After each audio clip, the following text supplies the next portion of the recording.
ना चिंता ना फिकर ना है डर। LIC का हो साथ तो फिक्र की छोड़ो बात।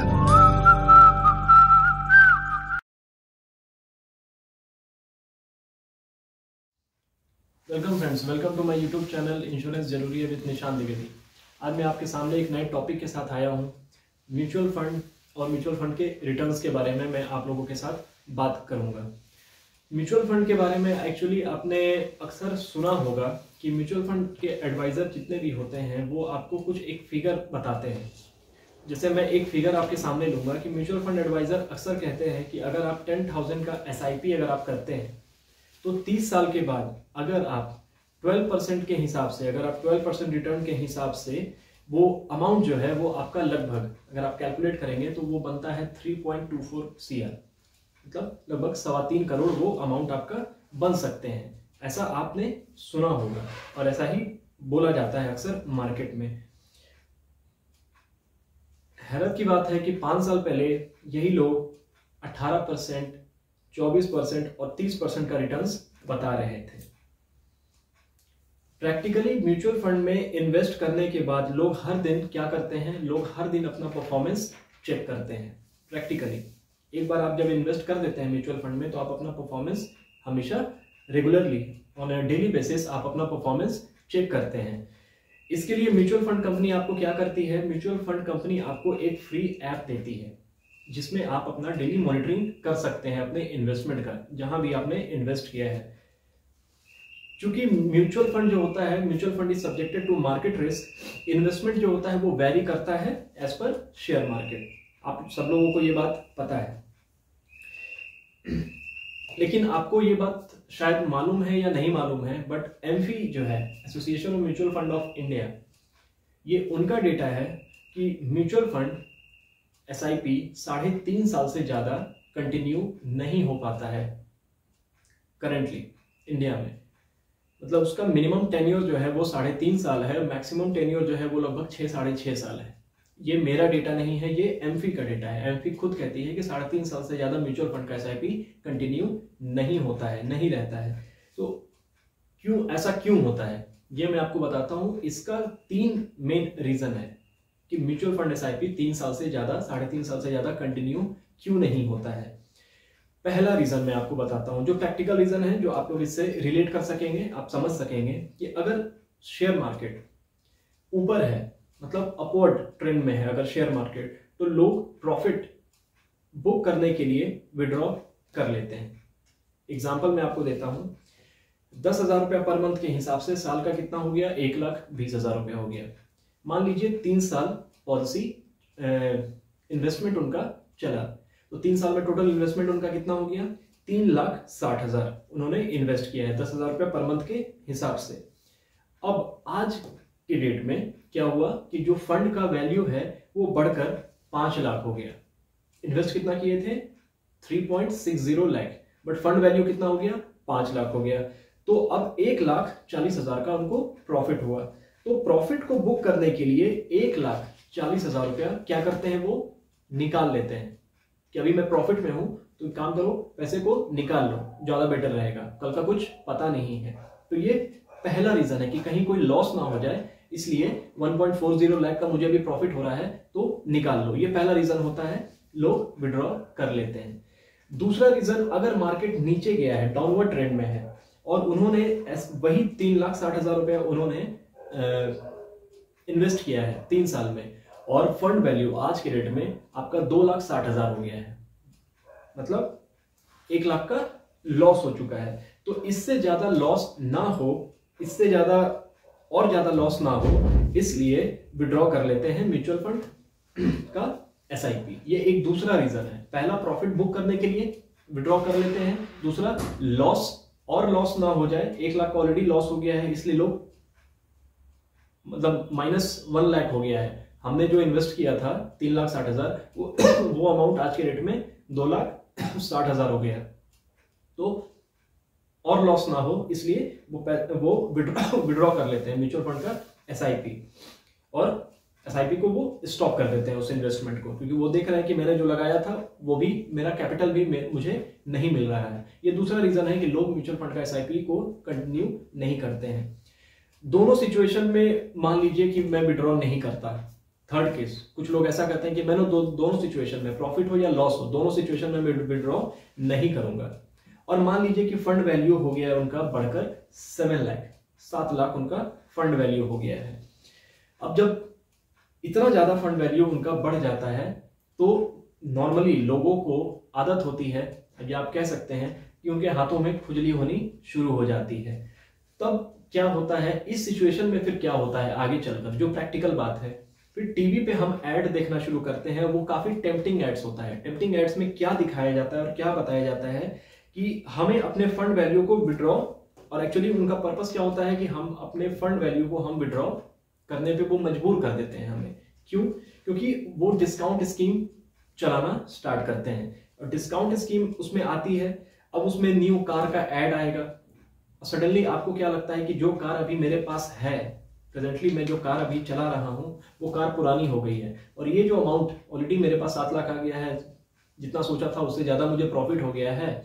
तो हम क्या करते हैं, अपने कार को अपग्रेड करने के लिए या कहीं घूमने के लिए ट्रैवल प्लान्स आने लग जाते हैं। जब एक्स्ट्रा मनी आता है तो कुछ ना कुछ हम सोचना शुरू कर ही देते हैं एक्स्ट्रा।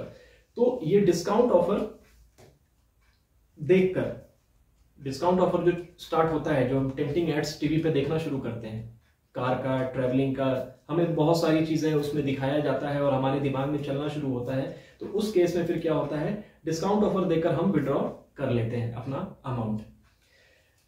एग्जाम्पल, आपको मैं एग्जाम्पल देके समझाता हूं कि अगर 5 साल बाद, मान लीजिए 5 साल चला हमारा इन्वेस्टमेंट, और 5 साल के बाद हम 5 लाख रुपया विड्रॉ कर लेते हैं। लोग ऐसा कहते हैं कि मान लो कि मैं 5 साल चला इन्वेस्टमेंट और मेरा फंड वैल्यू जितना भी मैंने लगाया था उससे ज्यादा हो गया, एग्जाम्पल 5 लाख हो गया फंड वैल्यू। तो 5 लाख रुपया अगर हम विड्रॉ कर ही लेते हैं तो 30 साल के बाद हमने 10,000 रुपया पर मंथ का, मैंने स्टार्टिंग में ही आपको बताया था कि 10,000 रुपया पर मंथ का 30 साल का टेन्योर है, और इन्वेस्टमेंट हमें कितना बताया जा रहा है, दिखाया जा रहा है 3.24 CR, लगभग 3.25 करोड़ रुपया हमें रिटर्न्स बताया जा रहा है। ठीक है, तो लोगों का कहना है कि अगर मैं 5 लाख रुपया विड्रॉ कर ही लेता हूं तो 30 साल में मेरा जो भी मुझे अमाउंट मिलना था उससे 5 लाख रुपया ही तो मेरा कम हुआ। जिसमें प्रॉब्लम क्या है, ये लोगों का कहना है। तो मैं आपको बताता हूं, लेकिन मगर ऐसा होता है कि जो 5 लाख आपने 5 साल बाद विड्रॉ किया है, 5 लाख रुपया 5 साल बाद जो आपने विड्रॉ किया है, 25 साल में अगर 12% के हिसाब से वो कितना होने वाला था, वो 85 लाख होने वाला था। 85 लाख वो अमाउंट होने वाला था। इसका मतलब 30 साल बाद जो 3.25 करोड़ रुपए आपको मिलने वाला था, 3.24 करोड़ जो आपको होने वाले थे, जो मिलने वाले थे, उसमें से 85 लाख रुपए आपने विड्रॉ कर लिया है।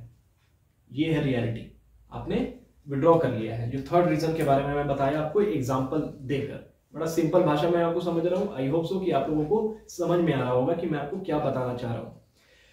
अब शेयर मार्केट ऊपर ही चढ़ेगा या हमें पॉजिटिव रिटर्न्स ही देगा, इस बात की कोई गारंटी है? कोई नहीं ले सकता इस बात की गारंटी, ये जरूरी नहीं है। शेयर मार्केट गिरने के लिए छोटी सी छोटी घटना काफी होती है। कभी कभी तो हमें मालूम ही नहीं चलता है कि आज अचानक शेयर मार्केट क्रैश क्यों कर गया, आज मार्केट क्रैश क्यों कर गया, हमें नहीं मालूम होता है। कभी कभी हमें मालूम होता है कि एक मेजर रीजन होगा, लेकिन कभी कभी हमें मालूम ही नहीं होता है कि शेयर मार्केट अचानक क्यों क्रैश कर गया।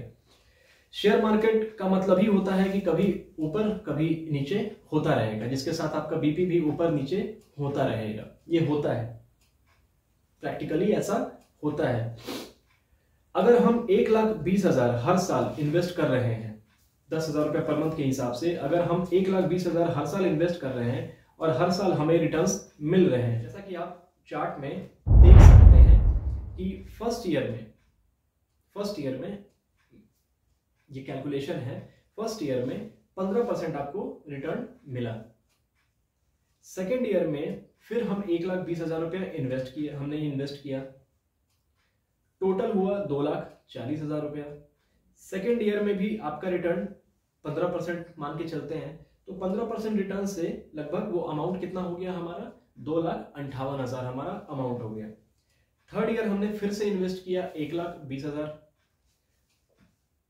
और हमने ये माना कि 15% से बढ़कर आपको जो रिटर्न मिल रहा है वो 20% मिल रहा है। 20% के हिसाब से हमारी इन्वेस्टमेंट बन गई 4.29 lakhs।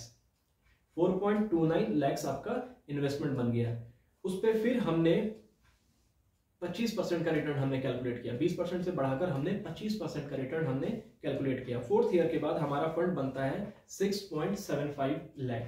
ये कैलकुलेशन की चीज है, आप कैलकुलेट करके देख सकते हैं। और फोर्थ ईयर के बाद हमारा फंड कितना बन गया, 6.75 lakhs। अब फिफ्थ ईयर में जो जनरली इतिहास कहता है, शेयर मार्केट का इतिहास कहता है कि हर 5 साल में कम से कम एक बार मार्केट क्रैश जरूर करता है। कभी कभी तो 1 साल 2 साल में भी क्रैश कर जाता है, लेकिन चलो मैं मान के चलता हूं कि 5 साल में एक बार मार्केट क्रैश कर गया। तो 5 साल में एक बार मार्केट क्रैश हुआ, 20% के हिसाब से, 20% के हिसाब से मार्केट क्रैश हो गया आपका। हमारी इन्वेस्टमेंट जो 8.75 लाख से गिरकर 8.20 लाख पे आ जाती है।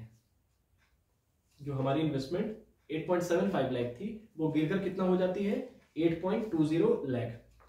हमने देखा है पहले 4 साल तक हमने ये देखा है कि 15% का रिटर्न, 20% का रिटर्न, 25% का रिटर्न और 15% बढ़ रहे हैं। अपवर्ड इंक्रीजिंग ट्रेंड हमने कैलकुलेट करके हम चल रहे हैं। और एक साल मार्केट क्रैश हुआ जहां पे हमारा रिटर्न्स 20% से नीचे आ गया। हर 5 साल में एक बार तो मार्केट क्रैश होगा ही होगा। ये होता ही होता है, ये इतिहास है, जैसा कि मैं आपको बता रहा था, हिस्ट्री है ये। 30 साल के बाद, जैसा कि आप चार्ट में देख सकते हैं कि 30 साल में, ये 30 साल का जो टेन्योर है, हर 5 साल में एक बार अगर मार्केट क्रैश होगा तो 30 साल में कितनी बार मार्केट क्रैश करेगा, कम से कम 6 बार आपका मार्केट क्रैश होता है। तो आपके टोटल रिटर्न्स जो बनते हैं 30 साल बाद वो 1,85,00,000 रुपया बनते हैं। 3.24 करोड़ की जगह पे रिटर्न्स जो बनते हैं वो कितने बनते हैं, 1,85,00,000 पहली बार। जबकि वो 12% के हिसाब से वो कितना बनने वाले थे, 12% रिटर्न के हिसाब से वो कितने बनने वाले थे, 3.24 करोड़। ये आपका रिटर्न्स बनने वाला था 12% के हिसाब से। अगर आप IRR निकालोगे,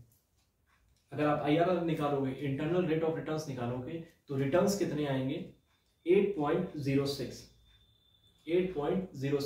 और ये जो रिटर्न्स है वो प्री टैक्स रिटर्न है। अभी टैक्स लगना इस पे बाकी है, अभी तो टैक्स लगा ही नहीं है। अभी तो ये प्री टैक्स रिटर्न आपको बता रहा हूं 8.06।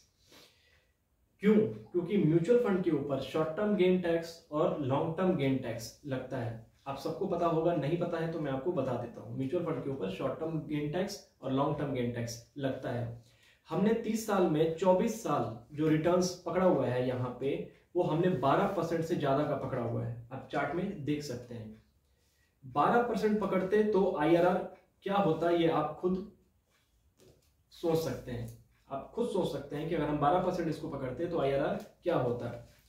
अब देखते हैं left side of the table में, इसमें मार्केट 6 की जगह मान के चलिए 7 बार क्रैश कर गया। 6 की जगह 7 बार क्रैश होता है मार्केट, तो रिटर्न्स बनते हैं 1,01,00,000, 1.101 CR। अब इसका IRR क्या निकल रहा है, इसका IRR निकल रहा है 7.05%। 7.05% इसका IRR है, और ये भी प्री टैक्स है। अभी टैक्स लगना बाकी है। हमारी LIC पॉलिसी में भी अगर आप 30 साल का टेन्योर अगर आप चेक करेंगे तो इसमें रिटर्न जो आता है वो लगभग 8.63% रिटर्न आता है। मैं LIC पॉलिसी की बात कर रहा हूं 30 इयर्स के ड्यूरेशन में। हमारे पास है 30 इयर्स का प्लान है, हमारे यहाँ जीवन आनंद है। उसमें अगर 30 इयर्स में अगर आप कैलकुलेट करेंगे तो रिटर्न्स लगभग आपका 8.63% आपका रिटर्न आता है। और वो रिटर्न जो होता है वो विदाउट टेंशन होता है, विद रिस्क कवर होता है और 100% टैक्स फ्री रिटर्न होता है। आप सभी को मालूम है इंश्योरेंस के रिटर्न्स के बारे में कि मैच्योरिटी जो होता है वो टैक्स फ्री होता है अगर आपका प्रीमियम 5 लाख या 5 लाख से नीचे है तो।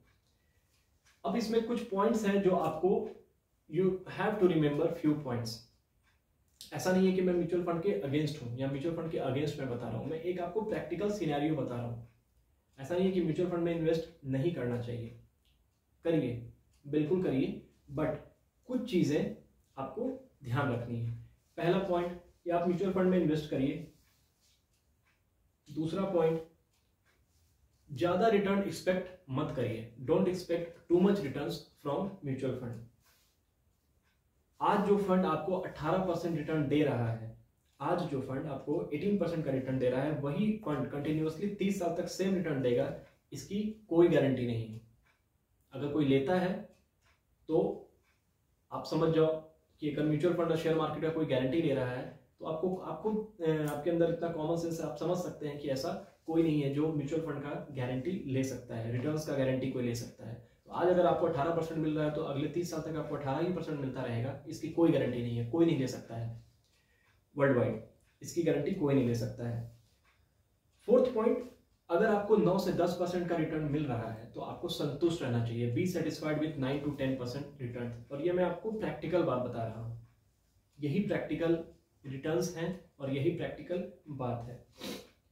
कई blue chip mutual fund company आज मार्केट से गायब हो चुके हैं।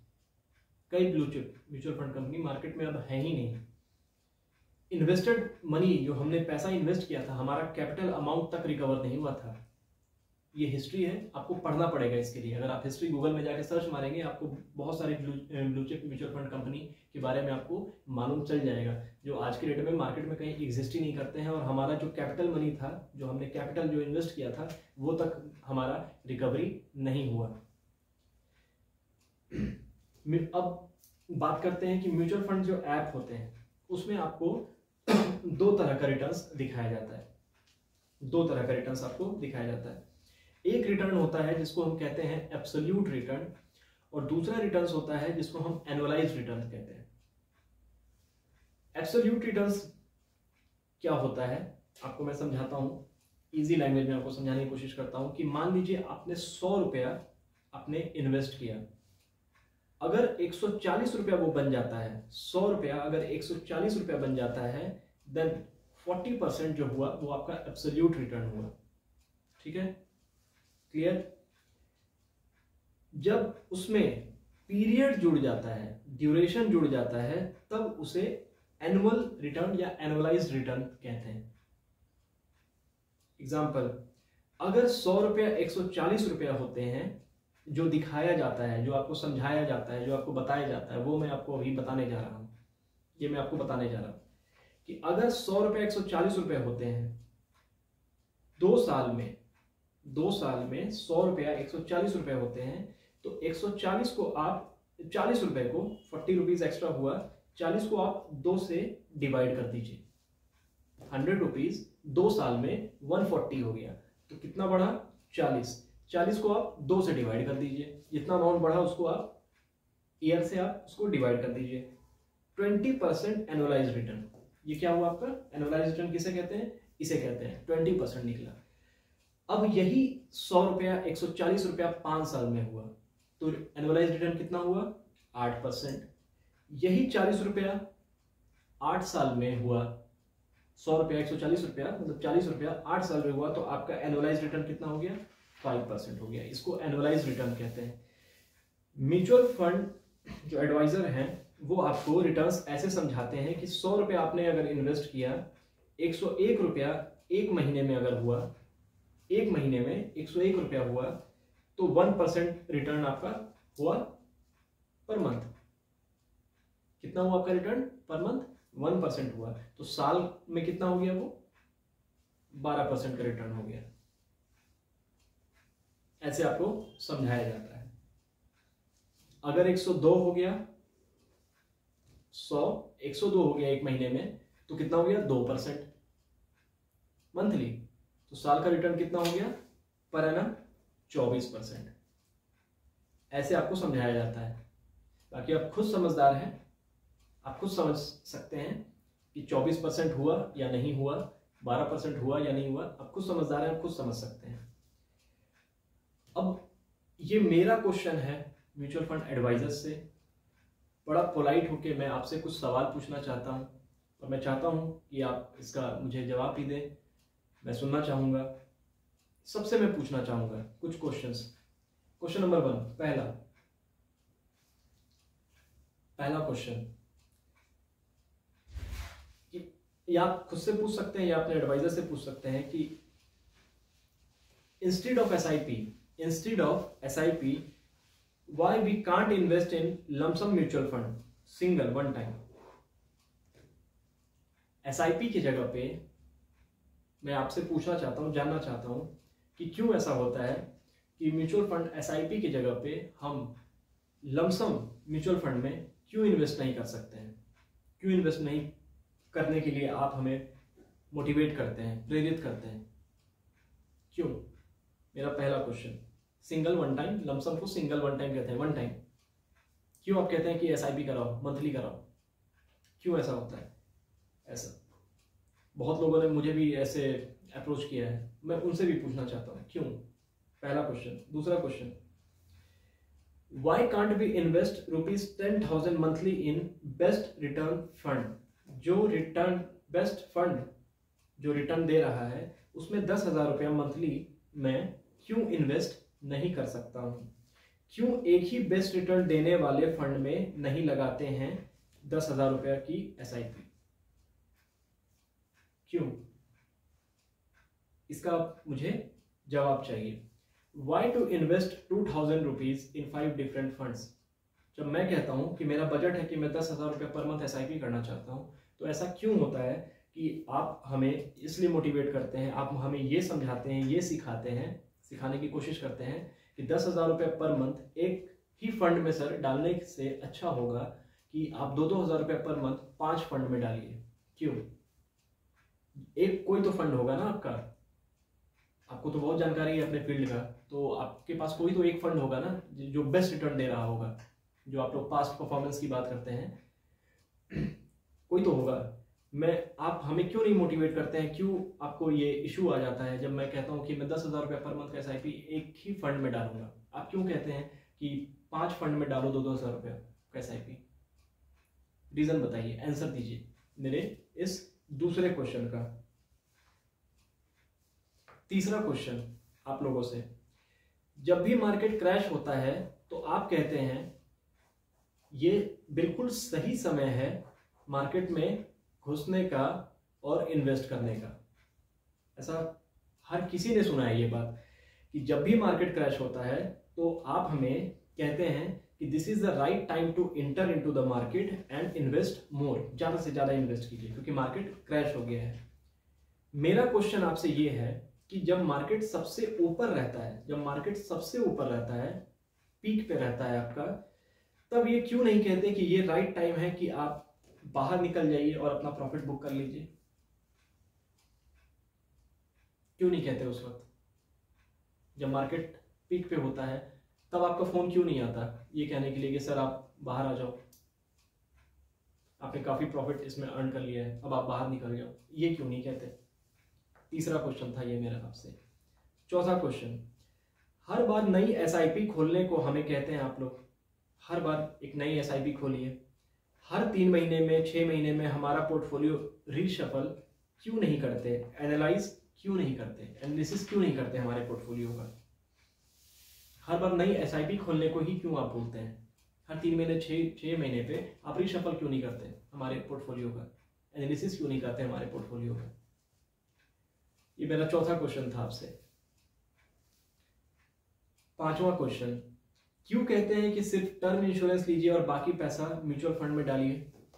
ये आप लोगों का मार्केट में एक भ्रांति फैलाया गया है पिछले 5 सालों से, जो ये एक अमेरिका का कंसेप्ट है। आप इंडिया के इनोसेंट यूथ को आप ये बात सिखाते हैं, ये अमेरिका में चल सकता है, ये इंडिया में नहीं चलता।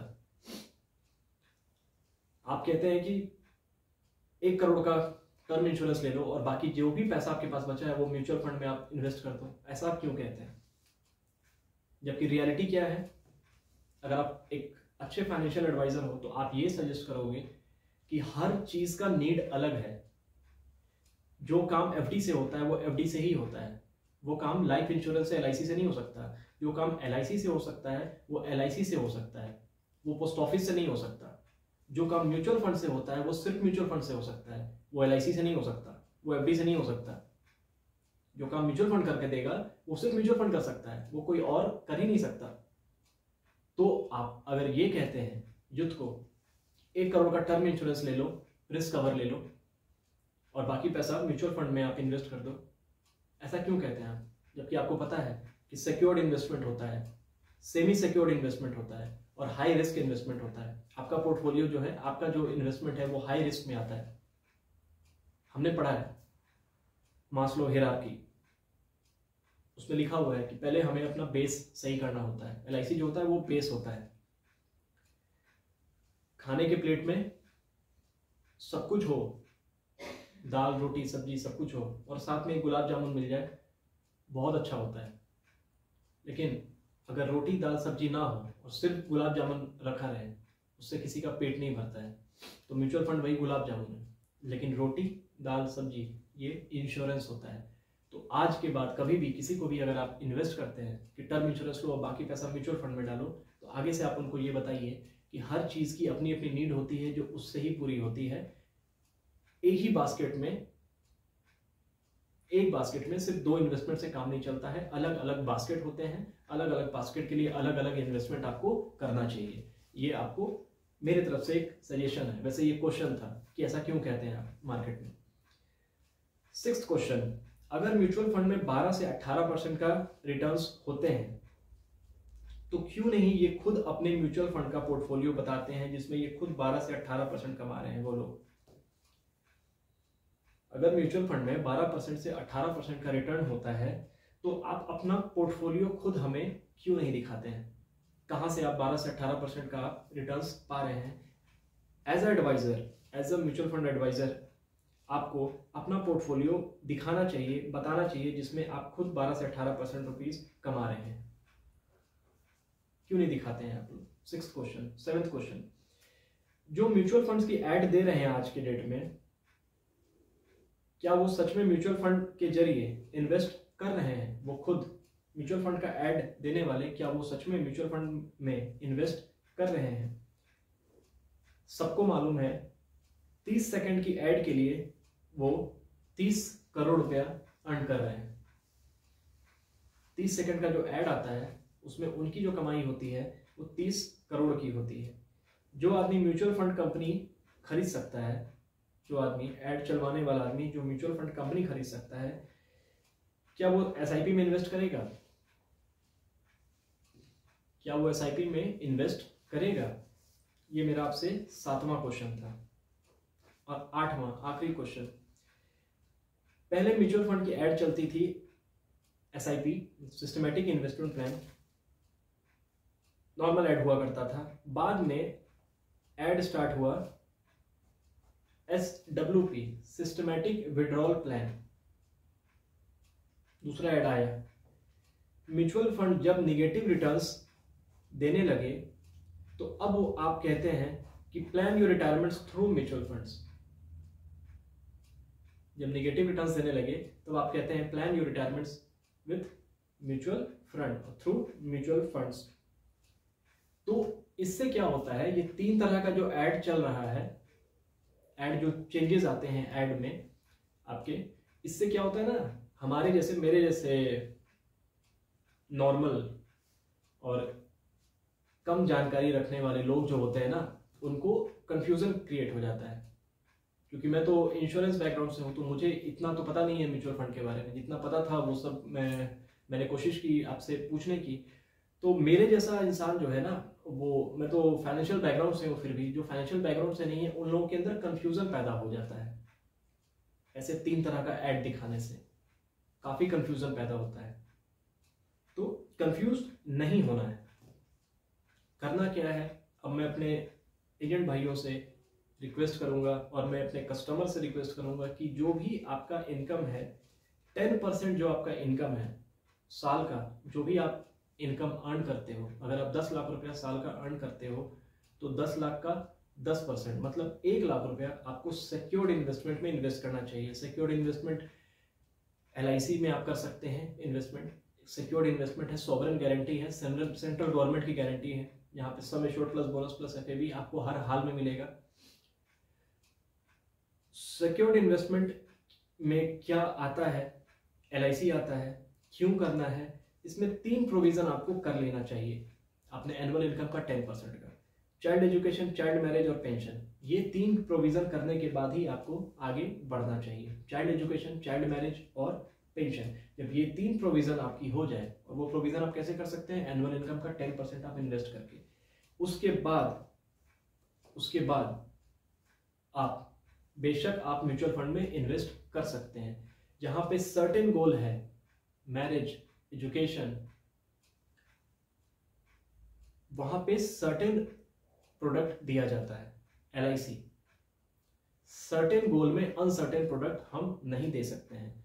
अनसर्टेन गोल में आप म्यूचुअल फंड ही एकमात्र ऑप्शन है आपके पास। म्यूचुअल फंड बेस्ट है अनसर्टेन गोल्स के लिए। अनसर्टेन गोल्स क्या होता है, जैसे आप रिटायर हो गए और रिटायरमेंट के बाद आप चाहते हैं कि आप वर्ल्ड टूर पे आप जाना चाहते हैं, तो उस वक्त अगर म्यूचुअल फंड जितना आप रिटर्न एक्सपेक्ट कर रहे थे, मान लीजिए आप 1 करोड़ रुपए एक्सपेक्ट कर रहे थे, 1 करोड़ दे दिया, तो आप निकल जाओ। एग्जाम्पल दे रहा हूं, आप वर्ल्ड टूर पे निकल जाओ। लेकिन अगर आपको रिटर्न्स नहीं मिला, 1 करोड़ की जगह अगर आपको 50 लाख रुपए अगर आपको रिटर्न्स मिलता है, तो 50 लाख में आप श्रीलंका जाकर आ सकते हैं, बैंकॉक जाके आ सकते हैं। आपका कुछ बिगड़ेगा नहीं, आपका कुछ नहीं बिगड़ेगा। अगर अनसर्टेन गोल्स में अगर कुछ कमी रह जाती है तो आपका कुछ नहीं बिगड़ेगा। दूसरा एग्जाम्पल, आप बंगलो बनाना चाहते हैं अपने रिटायरमेंट के बाद 5 करोड़ का, उसके लिए आप म्यूचुअल फंड का SIP करिए, बिल्कुल करिए, उसी से हो पाएगा, उसी से पॉसिबल है। 100% पॉसिबल नहीं है, लेकिन अगर पॉसिबल है तो उसी से, म्यूचुअल फंड से ही है पॉसिबल। लेकिन अगर मान लीजिए 5 करोड़ रुपया आपका रिटायरमेंट के समय अगर आपको नहीं मिला, 1 करोड़ रुपया अगर आपको मिल गया 5 करोड़ की जगह पे, तो 1 करोड़ से आप कम से कम 3 BHK 4 BHK के फ्लैट में शिफ्ट हो सकते हैं, आपका कुछ बिगड़ेगा नहीं। तो अनसर्टेन गोल्स में आप म्यूचुअल फंड SIP में आप इन्वेस्ट कर सकते हैं, बट जहां पे सर्टेन गोल है वहां पे सर्टेन प्रोडक्ट में ही आपको इन्वेस्ट करना चाहिए, और वो है LIC, लाइफ इंश्योरेंस। तो ये मेरा आपको बताना था इस वीडियो के माध्यम से। इस वीडियो में कोई भी इस बात का मतलब नहीं निकाले कि मैं ये कहना चाह रहा हूँ कि म्यूचुअल फंड में इन्वेस्टमेंट नहीं करना चाहिए। म्यूचुअल फंड में आप इन्वेस्टमेंट करिए। म्यूचुअल फंड में इन्वेस्टमेंट अगर आप करना चाहते हैं तो पहले ये 3 प्रोविजन आप कर लीजिए, उसके बाद ही आपको म्यूचुअल फंड की तरफ जाना चाहिए था, अकॉर्डिंग टू मी। बाकी आप लोग खुद समझदार हैं कहाँ इन्वेस्टमेंट करना चाहिए, कहाँ नहीं करना चाहिए। बट जो रिटर्न्स आपको दिखाया जाता है वो प्री टैक्स रिटर्न्स दिखाया जाता है, उस पर टैक्स लगना बाकी होता है। 2 तरह का टैक्स मैंने आपको बता ही दिया है। टैक्स को भी हमेशा आगे से, फ्यूचर से, इस वीडियो को देखने के बाद फ्यूचर में आप टैक्स को कंसीडर करके जरूर चलिएगा। कभी भूलिएगा नहीं कि प्री टैक्स रिटर्न्स आपको बताया जाता है, टैक्स लगने के बाद वो कितना बनता है और वो उतना ही मिलेगा। इस बात की गारंटी है या नहीं है, इस बात की गारंटी कोई नहीं ले सकता है कि आपको 18%, 20% का रिटर्न आपको अगले 20 साल, 30 साल तक आपको मिलता रहेगा। आपको भी पता है कि ऐसा नहीं होता है। तो 9%, 10% भी अगर आपको रिटर्न मिल रहा है ना, तो आप उससे सेटिस्फाइड रहिए, आप उससे खुश रहिए। तो अगर आपको मेरा वीडियो अच्छा लगा है तो मेरे वीडियो को ज़रूर लाइक कीजिए, ज़्यादा से ज़्यादा लोगों तक शेयर कीजिए, और अगर आप मेरे चैनल पे नए हैं तो मेरे चैनल को ज़रूर सब्सक्राइब करें। Thank you so much friends. ना फिकर ना है डर, LIC का हो साथ तो फिक्र की छोड़ो बात।